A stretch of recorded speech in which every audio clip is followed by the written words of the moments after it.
Welcome to This Week in Warframe, a series where I keep you updated on the past week of Warframe, from announcements made by DE that don't necessarily warrant their own videos to community fan art, posts, and updates. So without further ado, let's go over these announcements and news from the 17th of December to the 30th. Now before we begin, I'm covering that full 2-week duration because I was away for Christmas, and there's not a lot of news because the developers are also away for Christmas and the holiday period. So let's go over what little news we have and little topics we have to discuss. So let's begin. First up, we had a post from one of the DE employees just before the Christmas break, and that is in regards to them asking how they can improve the new player experience. So if you want to share your opinions and your suggestions for them, make sure to head over to the forum post, read it, know what they're looking for, and then chuck it into the forum post text box and see if anything happens in the future of the game. Because as we know, the new player experience has been rocky in the past few years and heavily relies on YouTubers, websites, and everything to get the tutorials that the game needs into players' hands. Now, our second topic is in regards to something I made a video on before I left, and that was the festive tree and present dojo decorations returning to all platforms to decorate their dojos. So if you're a clan architect, make sure you use these decorations if you want them, as they may or may not be returning next year. Now, as for our third topic, we had Plains of Eidolon update 22.8. And once again, I made a video on this before I left, so if you want a full rundown of the update, make sure you head over there and check it out, or you can just head over to the forum post and read all of the content there. But to summarize, we got the Ghoul Purge Bounties, which come in 4 different versions, and they'll cycle between 2 every 2 hours. Now, in these bounties, there's the 5 new Ghouls, so if you want to scan them, see what they have, they drop the new fan stance slicing feathers, as well as the Quartakk and the Stubba, which is the Grineer submachine gun, and the 4-barrel Grineer rifle.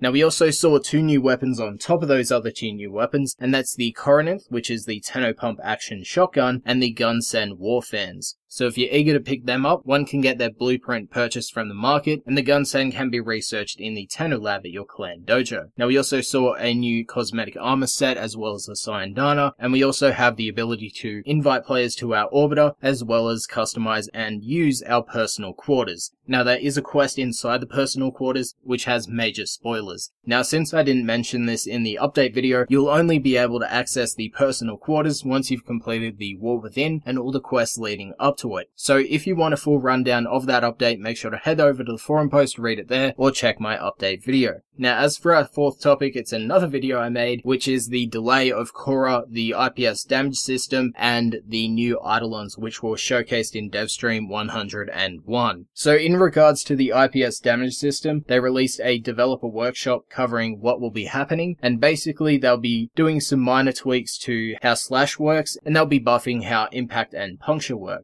Now, if you want my opinion, it's basically the same as Tactical Potatoes, so if you haven't heard him out on the topic yet, I'll link the 2 videos that he talks about this topic in the description, as well as everything else that I talk about. Now, going back to update 22.8 and the Ghoul Bounties lore fragments, let's just discuss a reply from DE Aiden. So, as some of you may be aware, the lore fragments from the bounties are RNG based, so you're not guaranteed to get one every time you complete a bounty, as they do take a place in the rewards pool. So what happens is that players are complaining and discussing that they should be able to get these and that they shouldn't be tied to a bounty reward. Now, DE Aiden's reply here is that he's explaining that these are reoccurring bounties, so they won't be one-time event like operations and tactical alerts. They're more or less like the Razorback or the Fomorian events. Now, they'll be coming back probably every month or 2, just so players can acquire these awards, as both the Grineer submachine gun and the assault rifle are tied to this event. So for players worrying about that, there is Digital Extreme's statement on the matter, and it looks like it won't be changing. So just farm what you can and wait till the bounties come back in the future, do it again, and get your lore entries there. Now, as for our next topic, we have the Warframe Starter Pack, which was announced and released on December 20th. So for players that want to spend the money, you can pick up the Warframe Starter Pack. Now, it will be coming with 300 Platinum, a 3-day Affinity and Resource Booster,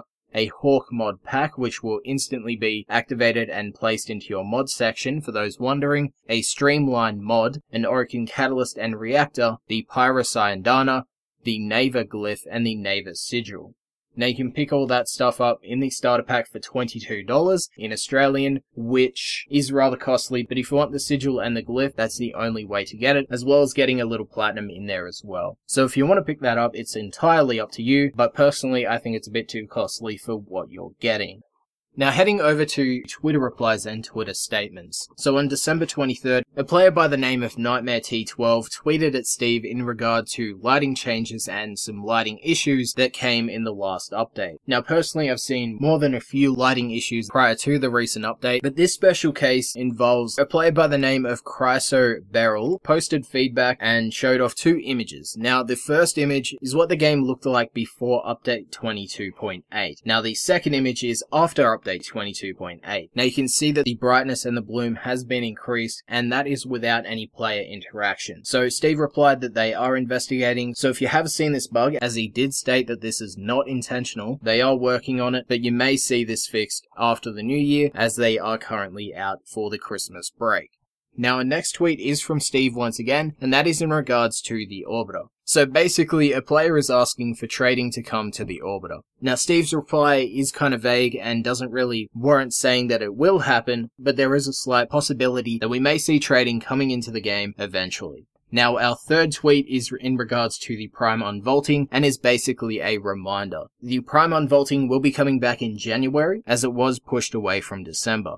Now the Prime Unvaulting will be coming with 3 Primes, so expect a few Prime cosmetics in there as well. Some we may have seen before, with the possibility of Ember, Frost or Mag, and we'll see that Prime Unvaulting sometime in the midst of January. Now a fourth and final tweet is from the Warframe Twitter account, and that is announcing that Tennobaum has reached its full milestone of 250,000 gifts given, which means that DE will be donating $100,000 to the Children's Health Foundation, as well as awarding any player that logs in before the 22nd of January the Isvara Solstice Sayandana, the Lotus Cookie Cutter Glyph, as well as all the other rewards from the Giftometer, such as the Solstice Galatine skin, the Ignis skin, the Ignis Solstice skin, an Orokin Catalyst and Reactor, as well as a few other Cookie Cutter glyphs. Now that is it for this week in Warframe. Now if you have any opinions about the series, or you wish to share your opinions on how I can improve, or just the topics that I mentioned, you can of course do so with a comment down below. Now if you want to catch up on everything that I talked about this year in regards to this week in Warframe, all the updates, all the changes, the announcements, and things we'll be seeing in the new year, make sure to check out the playlist. The annotation is up on the screen. Thank you for watching, and I'll see you guys in the new year.